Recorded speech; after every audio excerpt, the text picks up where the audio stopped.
Oh. There's so many frickin' bears around me right now, it's ridiculous. Man, I think I was up here 2 weeks ago and had 6 bears come in on me. And I've been sitting here for about an hour. You know, one came over working his way. I was listening to him shred stumps apart the whole past hour. He's right there beside, about 20 yards to the right. Another one came out on the road here. And I'll probably go up the road and sneak up on these guys and videotape them in a minute. A little more. I already videotaped them anyway. So anyways, more Sasquatch stories. It is kind of funny. Well, I don't know. I guess I'm starting to realize how much more and more. I mean, the topic sure is popular. It's crazy. So many of you people are interested in this topic. It's pretty amazing. And it's actually healthy. It's good. Because, as you know, I mean, I'm not promoting Sasquatches. I'm not promoting Bigfoot or Bigfoot groups or channels. I'm just letting people out there know, people out there who have had experiences with this thing. I'm just offering up my ass to support you guys, all right? Because I had the unfortunate experience of experiencing these things numerous times. I didn't ask for it, and it was a bit of a tough go for a little while there, but not anymore for me, because I've had enough. I don't care what anybody thinks. The ridicule from the human herd is getting to be a little more embarrassing than not as a whole. And you know, before I get into a couple little minor stories that I'm going to share today, because I'm running out of time as usual, if you would go over to Joe Rogan's podcast and check out one of his latest flicks. I think the guy's name was Bob Lazar or something, and he was that Area 51 scientist. And it's so amazing, you know, with various unknown things that have normally been scoffed at on our planet, including UFOs or Sasquatch or other various mysterious things going on the planet we just don't understand. If you look at that podcast and you listen to those 3 intelligent men sitting at that desk talking, you got one credible man, Bob Lazar. He's sitting there. He's got credentials. He can back up a story. He's credible. He's not lying. That one credible person is enough to convince probably millions of people that yes, he did physically see a machine on our planet that was not made on our planet. And he saw that. He's credible. And he's sharing it with people. Okay? One man. And look at the respect he's getting. Now, and that is to do with the UFO topic. Now you take the Sasquatch, Bigfoot Sasquatch topic, where you have literally tens of thousands of credible people sharing their stories the exact same way Bob Lazar shared his story of first-hand experience with UFOs. And it's just amazing to me that tens of thousands of people's testimony is actually scoffed at and not good enough in the eyes of many people in society. Whereas, well, I guess it's going to take people like me and hopefully more people like me, they're going to tell everybody to jam it up their ass, because guess what? The testimony of tens of thousands of good people, honest people, is evidence. And that's all the evidence we need. And that's all the evidence we should need. That is common sense. Okay, moving along, I'll share a couple stories with you. I only have a few minutes here right now. I really got to get going. And there is a road that goes from Mount Currie to Darcy, British Columbia. It's like literally, I live on that road. You go to the end of the road, you go up the road from where I live, hang a left, up about 300 yards, hang a left, and that road starts. And the amount of Sasquatch sightings that have been on that road between Mount Currie and Darcy is kind of frickin' mind-boggling. And I'll give a handful of them to you in quick form.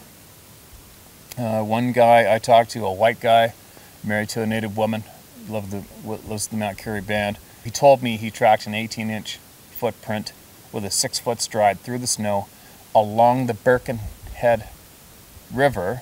No, he tracked it. It came down off the bank, crossed the highway, and went down to the bank of the Birkenhead River, across the train tracks, down to the Birkenhead River. 6-foot stride, 18 inches. And he pulled over and parked and went after it and started tracking it. And sure enough, he said, there it was in the river.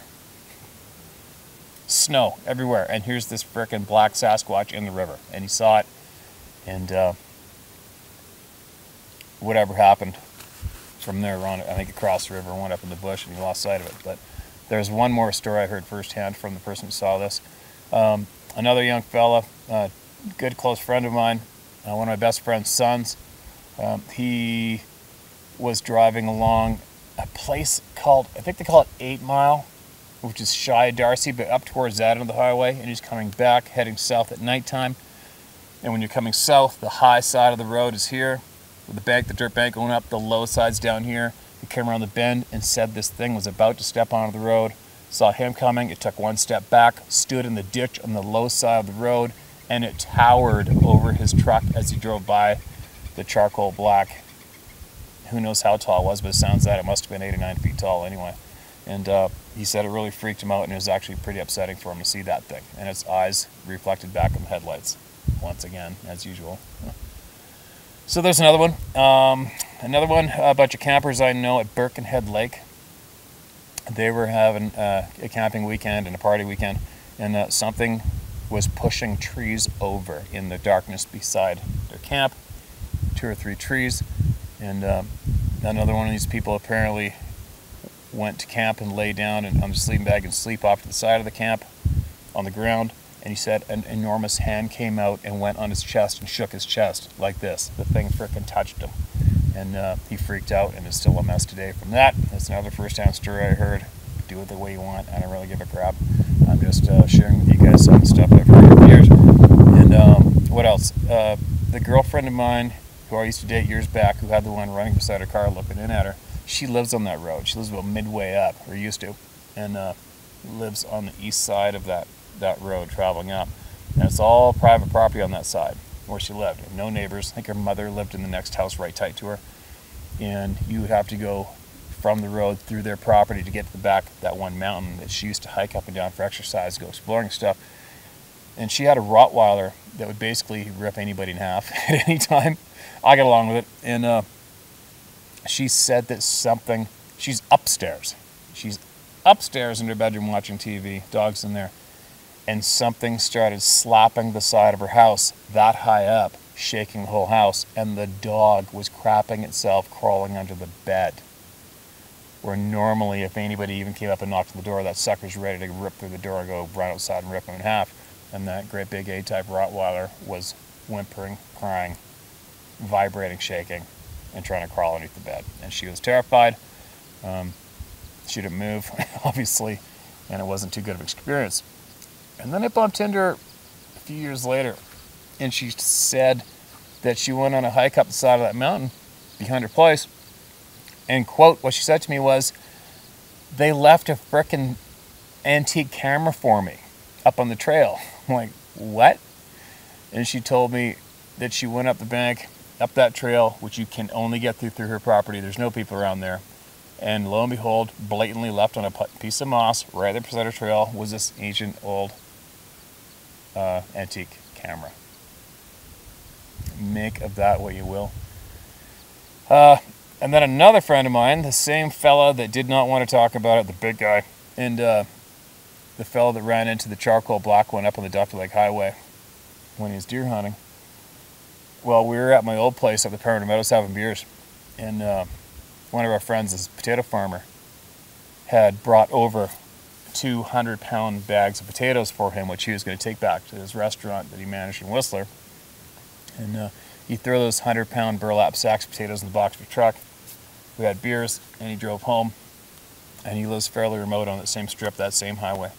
And he phoned us up the next day. It was kind of funny. He's like, "Hey, what'd you guys do about potatoes?" You know, big barrel voice. And I'm like, "What are you talking about, dude? I don't have your frickin', we didn't take your potatoes." He goes, "Well, they're gone." I'm like, "What do you mean they're gone?" "They're gone. They're out of my truck. They're gone. I just got up this morning to go to work, and they're not in my truck." I'm like, oh my God, no way. So, you know, for me, with all the information I know and all the experience that I've heard of, there's no question in my mind what happened to those 2 burlap sacks of potatoes. You know, maybe somebody will say, "Oh, it was a bear." No, it wasn't a bear, because he looked everywhere and did circles around his house, and he lives, it's out there, it's remote, and he did circles in the bush, looked everywhere, not a potato anywhere. Okay, and obviously the driveway's hard, so our footprints, but if anybody's familiar with bears, how they eat is If a bear got in the box of the truck because of a bag of potatoes, which is highly unlikely, they just don't smell that much. They're not that much of a prize. Why? Because there's potato fields and potato farms everywhere in the valley in this country. If they want potatoes, they just go over and dig them up and start eating them in the night. They don't need to go jumping in the box of a truck next to a house and gingerly take 100 pounds of potatoes in a burlap sack out of the truck and somehow make that disappear without tearing it open and spilling them all. A black bear, a grizzly bear is not going to do that. A bag of potatoes isn't a big prize for any bear. They're just frickin' potatoes. It's a burlap sack. So the scent of that burlap sack would be very strong for a bear as well. And if a bear wanted those potatoes and wanted to see what's in that burlap sack to make sure it's worthy of eating and make sure it's worthy of stealing, he's going to rip it open and sample some of them. Or he's going to pull the sack out of the truck because he's not secure being in a human being's pickup truck. He'll pull that sack out, maybe take it into the bushes, maybe, but more than likely in the middle of the night, they're going to open that thing up and start pigging on him right there till they're done. Then they're going to get the other 100-pound sack of potatoes and pull them out and hit that again. So think about it. Just use your common sense. 100 pounds of potatoes in a bear's stomach. It's hard to imagine. 200 pounds of potatoes in a bear's stomach? That's not going to happen. He's going to get way too bored with that lame-ass meal, and it's not going to happen. And after he put the first 100 pounds of potatoes in his tummy, he's not going to go jumping up into the pickup truck to go get the second 100 pounds of potatoes and make them disappear. It's just not going to happen. So anyways, getting along with it. So obviously I start hammering, I go, uh-oh, well, this kind of sucks, dude, because, oh, and another story I heard of previous to that, there's a couple sightings of a very large, hairy-like non-human face peeking in people's windows in rural homes along that piece of paved highway, road, whatever, at the same time. So all these different stories that I'd gathered on that strip of highway, paved road, the second he told me 200-pound sacks of potatoes left his truck, I know I took it. And I told him, and he wasn't too pleased about that because he didn't like the fact that he'd seen one of those things before. He doesn't like to talk about them. And his only reply was, Jesus Christ, I don't need this shit. So there you go. What else do I have for that area? Nothing overly exciting. Not some huge, exciting, intimidating Sasquatch stories, but there's no shortage of the little minor ones, which I call them, you know, the incidents. You know, the faces peeking in houses or the houses getting slapped or the camera being left. That was kind of different for sure. That'd be interesting to look into. It's a bit of a mystery. The potatoes going missing. There's no doubt in my mind what did that. And that's just in one quick little strip just up the road from my house. You know, so yeah. Sasquatch stories are very, very common. Sightings of these beings are very, very common. And if you have an honest curiosity about it, all you have to do is be honest and supportive for people and talk to them with respect, and you will find the same amount of stories that I find as well. Because the second you start laughing at somebody, or treating them with ridicule or downplaying them or attacking their character, they're just going to climb up. They're going to have zero respect for you, and they're actually probably going to start avoiding you, and they're not going to want to share anything with you. So if you're curious about these beings, you guys, you want to learn about them, you're going to have to be open, patient, kind, and non-judgmental, and show your true sincerity in being curious about this topic, and get people to share with you, and then you'll learn. And there you go. So anyway, I gotta get going, but I do have numerous crazy-ass hunt stories to share. They just take a long time to video and put together, and I have some real good Sasquatch stories as well. Yeah, I can share with you guys firsthand ones. And you know, I was looking at I've been looking at some of the YouTube comments on my Sasquatch stories I've been sharing, and I'm noticing there's a handful of people out there that have had experiences, and they've full on said that they don't feel comfortable talking about it. So I think what I might do when I get back to the office is I might crack open a new email address, and I will call it tellmystory@howtohunt.com. And if you want to share your story with the world through me. And if you want to write it out and email it to me, then go for it. And I'll tell your story, and I'll share your story with the viewers here on my YouTube channel if you want, and I'll do that every once in a while when I get time. So you can, again, I'll make that email. I will call it tellmystory@howtohunt.com, and you can forward and email me a story, and I'll get it up there and share it for you. And I won't use your name, of course. Just tell me when it happened, where it happened, and what happened. Tell me your story, and I'll share it. All right? Anyway, time for me to get going. I got things to do. People to see, fish to catch, stories to tell, and adventures to create and live.